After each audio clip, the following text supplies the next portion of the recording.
안녕하세요. 네. 오늘 많이 나오셨네요. 다들 건강하시죠? 네. 요즘 우리 종단은 안거 기간이죠? 네. 여러분들도 안거하고 계세요? 네. 모든 부처님께서 또 성인들께서 깨달으실 때는 안거를 통해서 깨달으셨어요.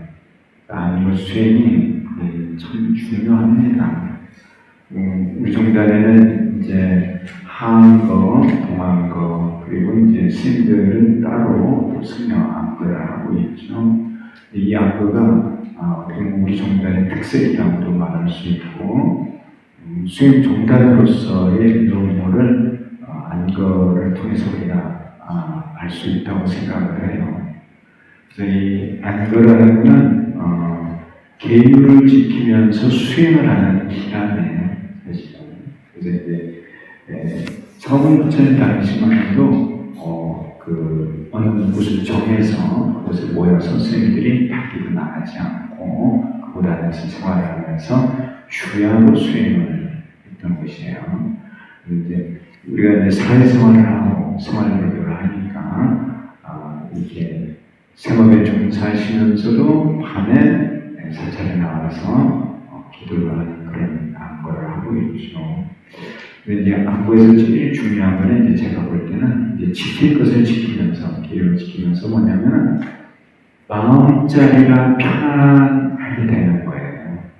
그래서 안거 편안한 안자리에 머무를 거장인데 편안히 머무른다고 하는데 몸도 그렇고 마음도 그렇고 특히 이 마음이 편하게 머무르는 것, 그것이 바로 안거예요.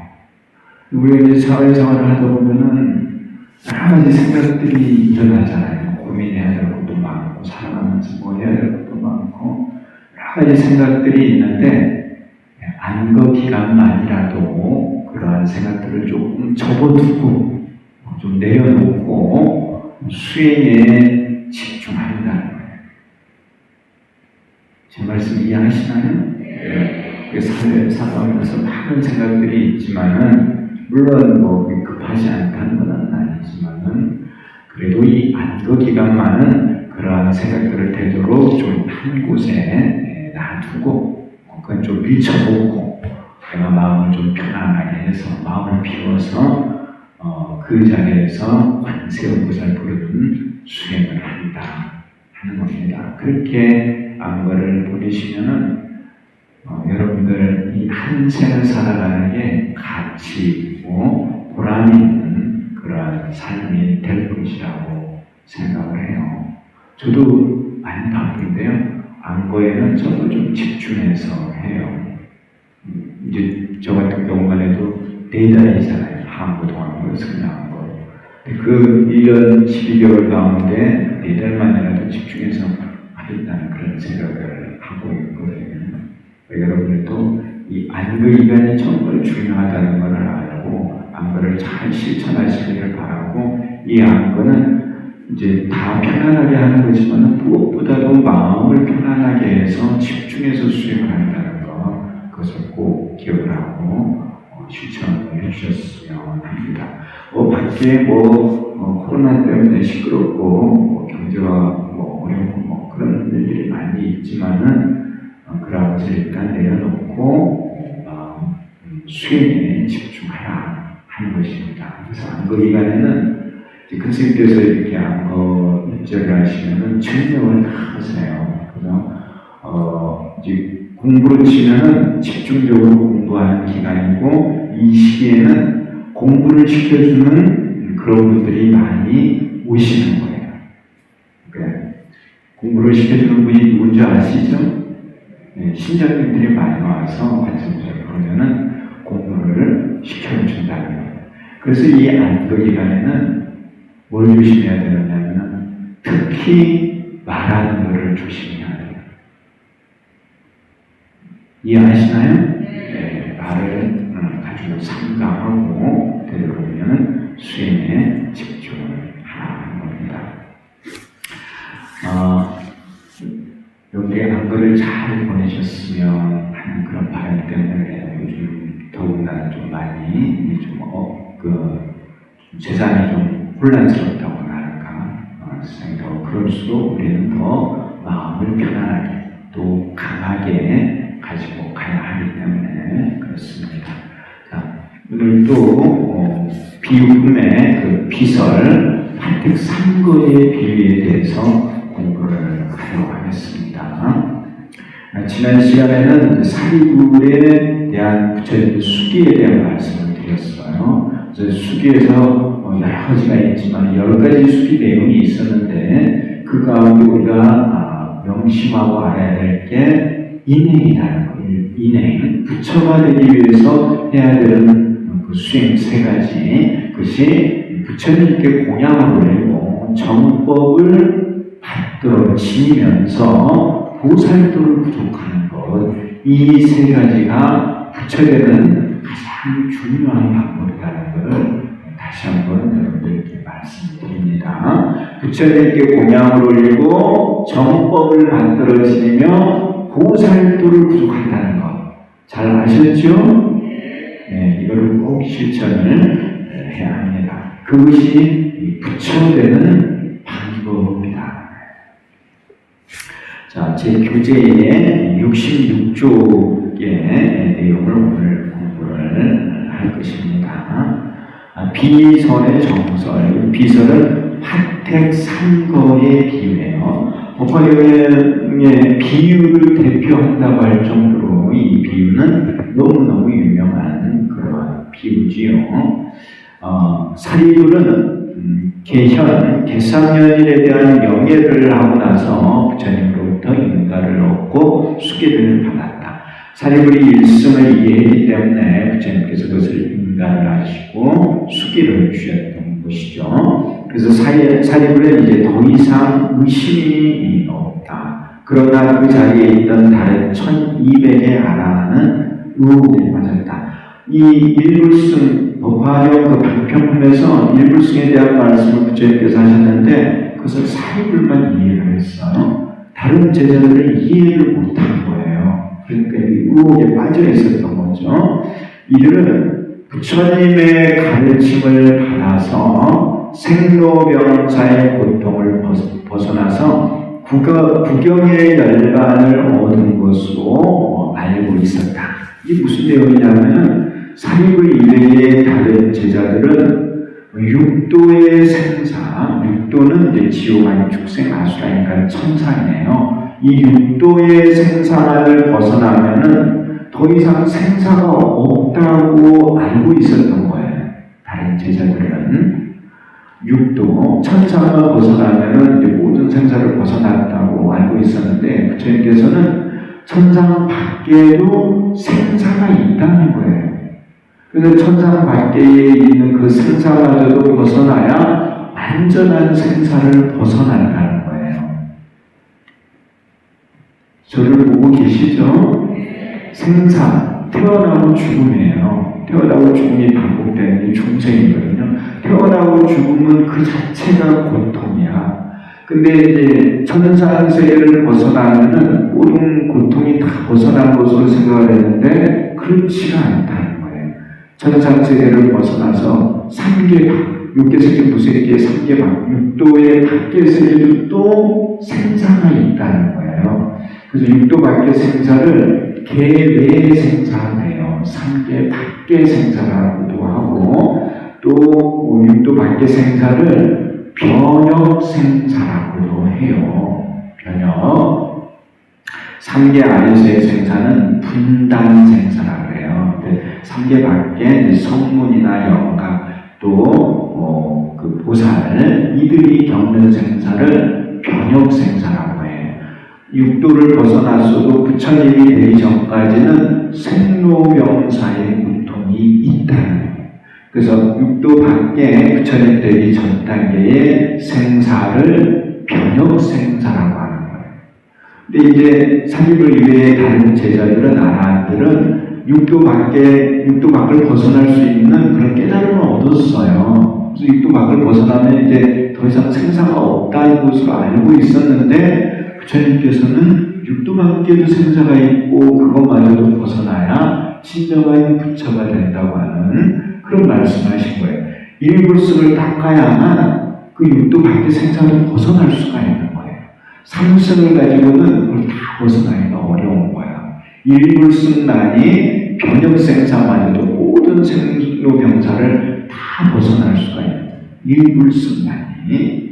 근데 일불승에 대한 말씀을 부처님께서 하니까 이 제자들은 이해가 안 되는 거예요.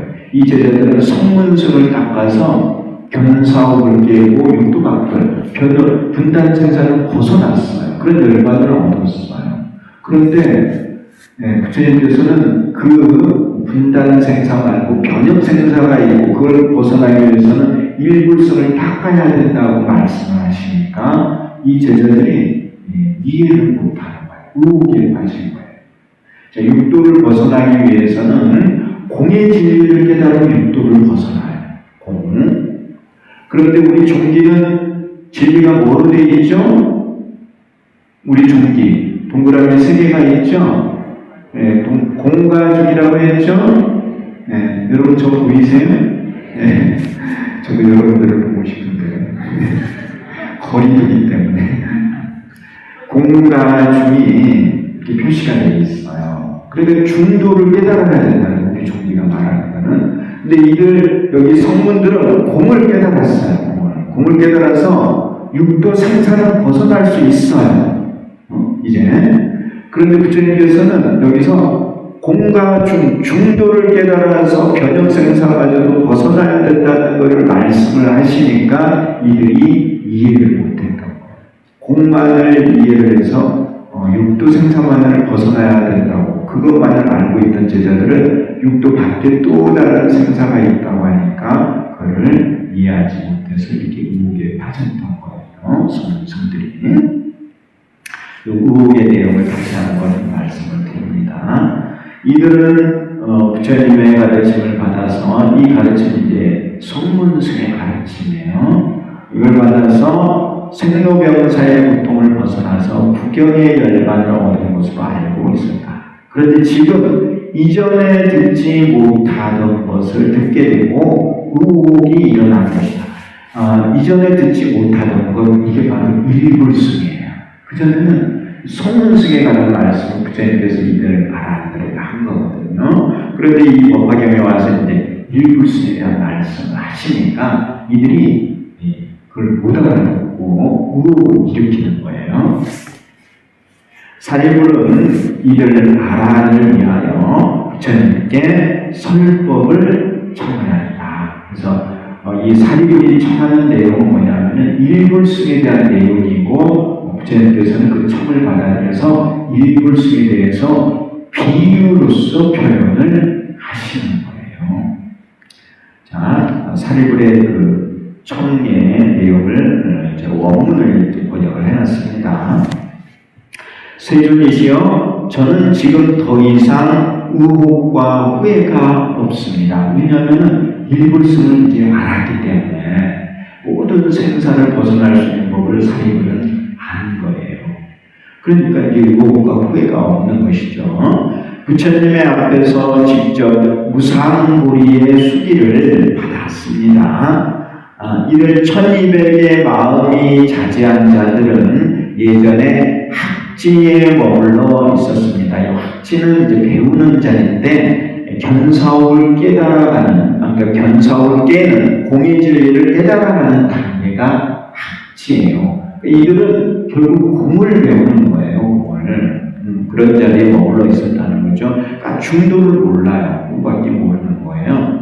부처님께서 항상 교화를 하시며 말씀하시기를 나의 법은 생로병사를 벗어날 수 있으며 구경에는 열반을 이룬다고 하셨습니다. 이들 학인과 무학인은 이들 학인 무학인들이 배우는 진리는 공의 진리예요. 공의 진리. 또한 각각 스스로 하견과 유견 그리고 무견 등을 벗어나고 말하기를 열반을 얻었다고 하였습니다. 이 견옥이 이제 견사옥인데 이 견사옥을 벗어나서 얻는 열반은 공이에요.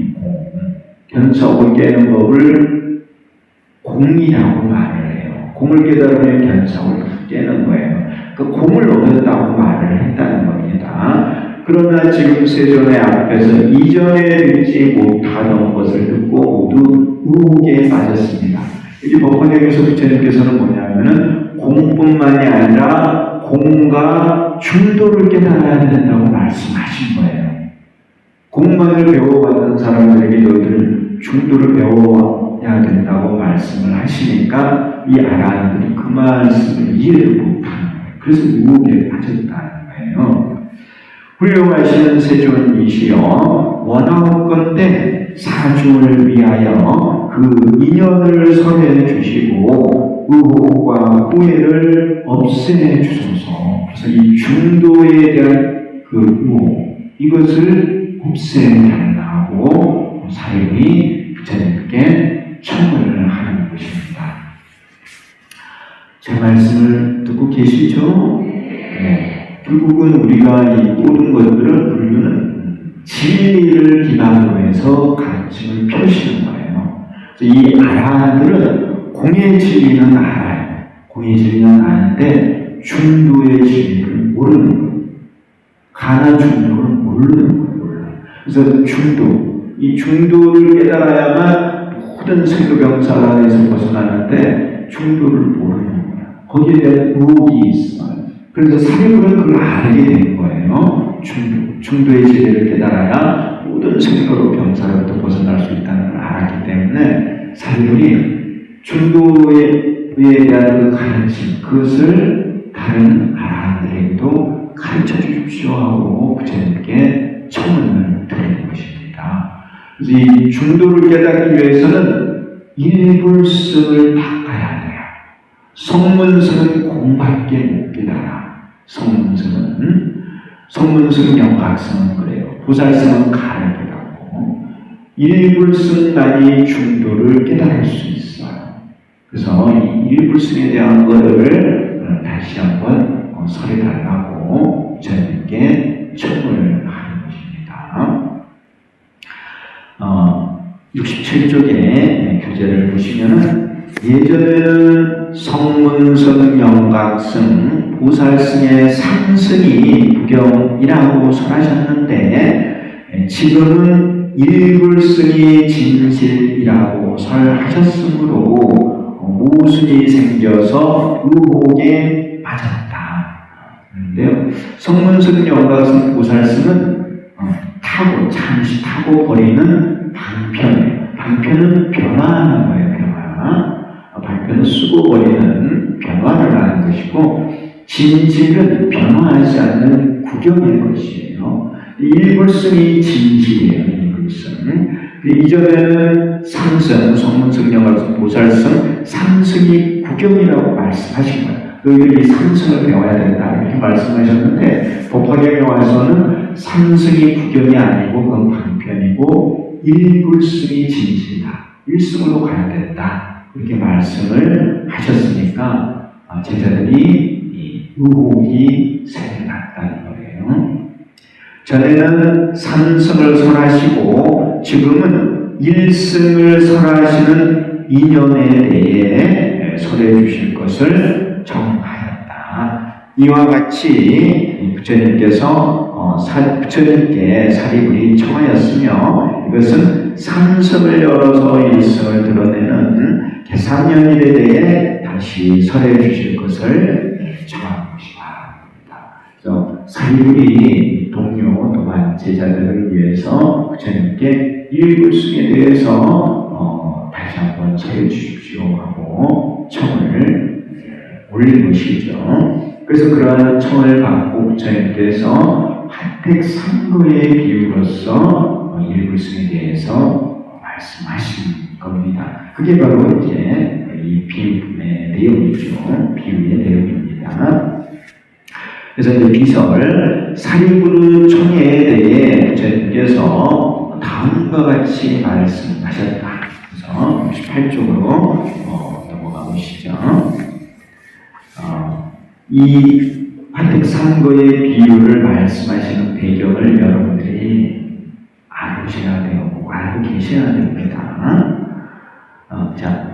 부처님께서 말씀하십니다. 내가 앞에서, 이건 단편품이죠. 모든 부처님 세종께서는 여러 가지 인연과 비유 그리고 원사로서 방편의 법을 설하시는데 무상무리를 위한 것이라고 하지 않았느냐. 이 무상무리가 일불승이에요. 이 방편의 법은 삼승이죠. 성문승, 영각승, 보살승. 이런 성문승, 영각승, 보살승을 말씀하시는 이유는 바로 일불승을 위한 것이라는 겁니다.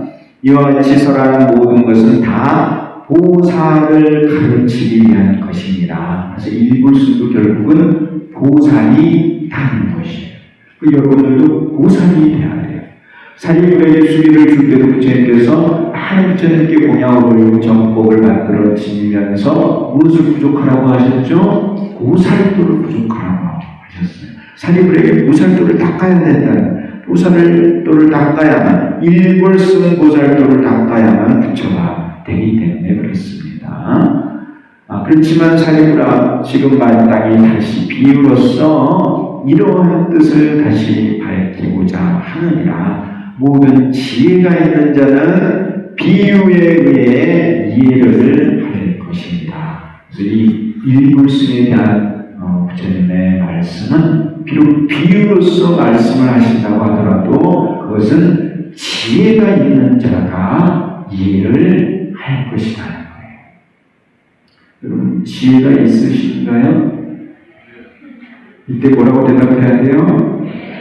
예라고 대답을 하셔야죠. 이 세상에 지혜가 없는 사람이 어디 있어요? 다 지혜가 있죠. 그런데 그거를 우리가 쓸 줄을 모르는 거야, 쓸 줄을. 그걸 꺼내서 써야 되는데 쓸 줄을 모르는 거예요. 그것을 꺼내서 쓰려면은 무엇이 바탕이 돼야 되느냐는 마음자리가 바탕이 돼야 돼요. 마음자리가 튼튼할 때, 그럴 때 높이 쌓아 올릴 수가 있어요. 자, 바닥이 약하면은 조금만 쌓아 올려도 무너져요. 바닥이 튼튼해야 높이 쌓아 올릴 수 있죠? 분명히 이해하고 계세요? 네. 바닥이 튼튼해야 높이 건물을 지을 수가 있는 거예요. 그 바닥을 튼튼히 하는 것을 뭐라고 하느냐 하면 선을 닦는다 그래요. 선정에 든다. 깊은 선정에서 큰 지혜를 개발할 수 있는 거예요. 그래서 이 선을 닦는다. 그걸 참선이라고도 말을 하고, 우리가 선방에서 관세음보살을 부르는 것도 이 선정에 드는 법이에요. 선정. 이 선이라는 것은, 바탕이라는 것은 흔들리면 안 돼. 흔들리면. 배 위에다가 높은 집을 지을 수 있어요? 좀 힘들겠죠. 왜? 흔들흔들하니까. 흔들흔들인지 몰라. 흔들흔들하면 중심이 안 잡혀. 그 마음이, 바닥이 튼튼해야 돼. 튼튼한 바닥을 만드는 거. 흔들리지 않는 마음자리를 만드는 게 선이에요, 선. 그래서 제가 안거를 말씀드렸잖아요. 편한 마음자리가 돼야 된다고. 내가 여러 가지 세파에 시달리면서 그런 것을 생각하고 고민하고 있고 하면은 마음이, 불교적인 입장에서는 마음이 흔들리고 있는 거야. 그런 흔들리는 마음에 높은 것을 쌓아 올릴 수가 없어요. 선정에 들지 않는데 큰 지혜가 열리지가 않아요. 그리고 그런 생각들을 다 지워놓고 내가 마음을 편안하게 해서 관세음보살을 집중적으로 불러야 돼요. 그럼 마음자리가, 마음 바탕이 튼튼하게 돼. 마음이 흔들리지 않는 그런 자리. 그러는데 그냥 뭐 두려워하고, 무서워, 병이 무서워.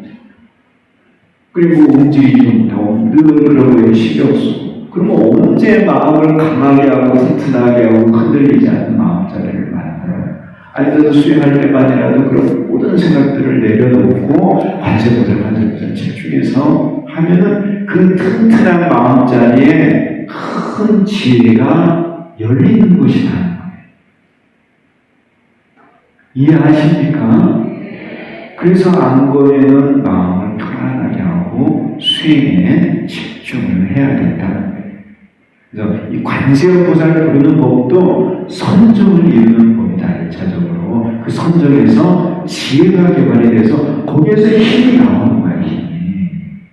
내가 지혜가 있으면 어떤 것이 와도 다 이겨낼 수가 있어요.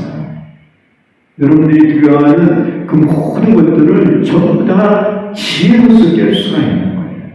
그 지혜를 유사님께서 뭘로 상징화를 했느냐? 바로 금강조로 상징화를 한 거예요. 금강조는 모든 것을 다 깨뜨릴 수 있는 거예요. 모든 거예요. 죽음에 대한 두려움, 병에 대한 두려움, 어떤 두려움이든 간에 다 깰 수 있는 게 이 금강조예요. 그게 바로 지혜에서 나오는 거예요. 이해하셨나요? 두려워하지 말고 열심히 나와서 수행하시라는 거죠. 그 수행을 통해서 내가 이 모든 두려움을 이겨낼 수가 있다는 거예요. 그런 모든 것을 이겨내려면 계율을 지키고 마음자리를 튼튼하게 해야 돼요. 그 튼튼한 자리에서 지혜가 일어나서 모든 것을 다 이겨낼 수 있다. 지나가는 이야기지만 오늘 무슨 날이에요? 오늘 광복절이에요. 이제 광복절만 되면 저도 이렇게 생각하는 게 있어요. 왜 우리가 그런 어려운 시기를 겪어야만 했는가? 주권을 빼앗기고 나는 지배를 받는 그러한 것을 왜 우리가 겪어야만 되는가? 왜 우리 민족이 겪어야만 되는가를 우리 스스로가 다 반성해야 돼요. 그건 참 부끄러운 일이잖아요. 그래요, 안 그래요? 그걸 반성을 하고 반성에 그치는 게 아니라 그러한 일이 다시는 일어나지 않도록 우리가 우리들의 허물을 고치고 우리가 잘못한 것을 고치고 우리 스스로 강하게 가야 돼. 우리 스스로를 강하게 만들어야죠. 그래야지 다시는 그런 어려움을 겪지 않을 거 아니에요. 그렇지 않습니까? 우리가 불교적인 관점에서 보면은, 그래서 이 불교는 항상 자신을 돌아보고 자신의 허물을 참여를 하는 거잖아요. 반성하는 이 참여가 되잖아요. 이 참여를 통해서 허물을 고치고, 그러면서 또 수행을 하는 거야, 수행. 앞으로 나아가는 거예요. 지혜를 개발해서 나를 강하게 만드는 거예요. 그래서 어떠한 적이 와도 내가 이겨낼 수 있도록. 우리 민족이 이걸 생각해야 돼요. 이런 때일수록 광복했다고 그냥 기뻐하는 그런 게 아니라 우리가 왜 그런 어려움을 겪고 그런 잘못 다시는 그런 잘못을 저지르지 말아야 되고 또 우리 스스로가 강해져야 돼요. 어느 누구에게 의지해서도 안 돼요. 우리 스스로가 강해져야 돼요. 우리 스스로 강해지려면 바로 지혜를 개발해야 돼요. 지혜. 내 안에 있는 것을 개발해야 돼요. 그래야 우리가 어느 민족에게도 지배받지 않고 우리 스스로가 강하게 되면서 남들을 이끌어갈 수가 있는 거예요. 제 말씀 이해하시나요? 우리는 그런 능력을 충분히 갖추고 있다. 우리 민족이 머리 역할을 할 수 있는 그런 능력을 갖추고 있어. 그러니까 이런 때에 우리 스스로가 돌아보면서 제가 생각할 때는 그렇다는 거예요.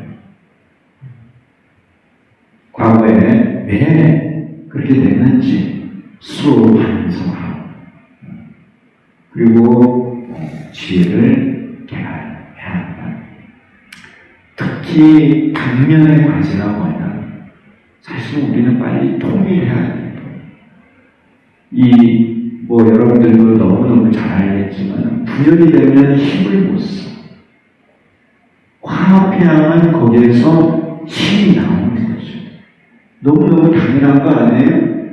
줄도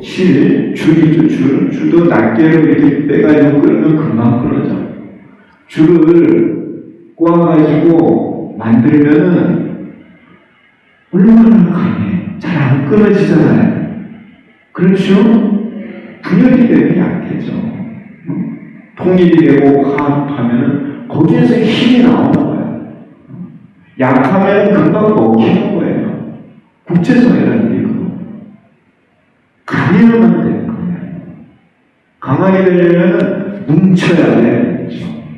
화합하고 소통하고. 그러한 생각을 해야 될 거라고 봐요. 제 말씀 이해하세요?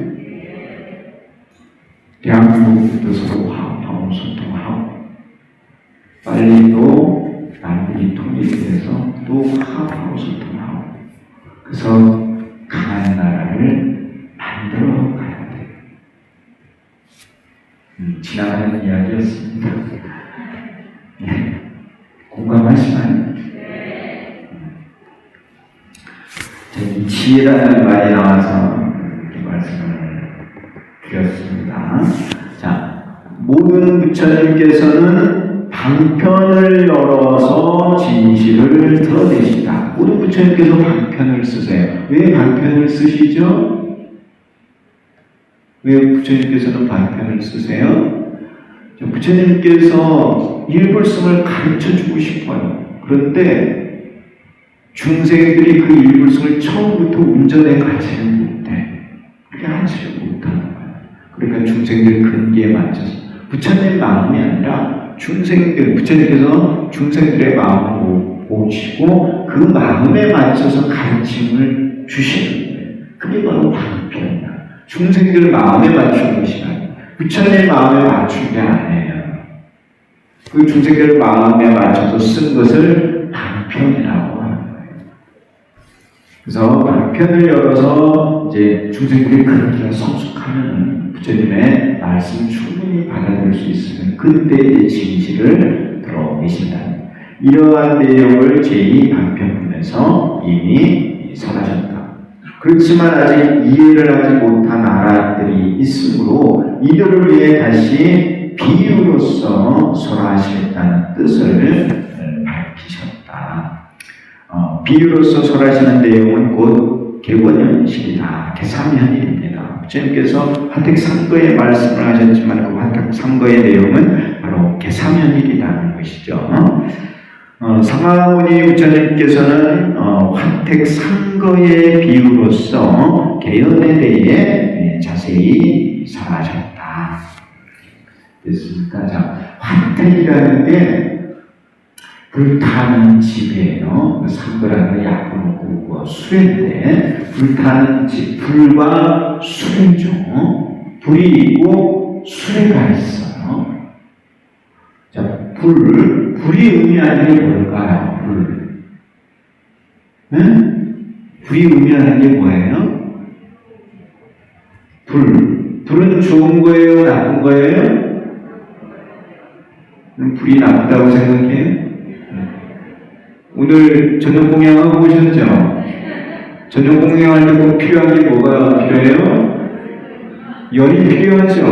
응? 불이 있어야 뭐 밥도 해 먹고 국도 끓이고 반찬도 하잖아요. 근데 불 써요? 안 써요? 그 불이 좋아요? 나빠요? 공양을 지어주니까 좋은 거죠? 네. 불을 비유에 어떻게 사용하느냐에 따라 그 의미는 달라지는 거예요. 그 자체가 좋다 나쁘다 말할 수가 없어요. 불이 얼마나 유익해요. 불이 있으니까 우리가 살아갈 수 있는 거예요. 그런데 여기서는 부처님께서 여기 화택에서 사용하시는 이 불의 비유는 뭐냐면은 고통을 말하는 거예요. 고통. 우리 인간에게 준 고통이에요. 자, 우리 인간이 피부로 한물을 느껴요. 피부로 뭐 이제 덥고 춥고 하는 것도 느끼죠. 요즘 이제 여름이니까 밖에 나가면 더우니까 뭐 에어컨도 틀고 뭐 선풍기도 틀고 그러죠. 이 피부로 느끼는 게 여러 가지가 있는데 이 피부로 고통도 느껴요. 근데 이 피부로 느끼는 고통 가운데 어떤 고통이 참기 힘드냐면은 이 데여서 뜨거운 타는 고통.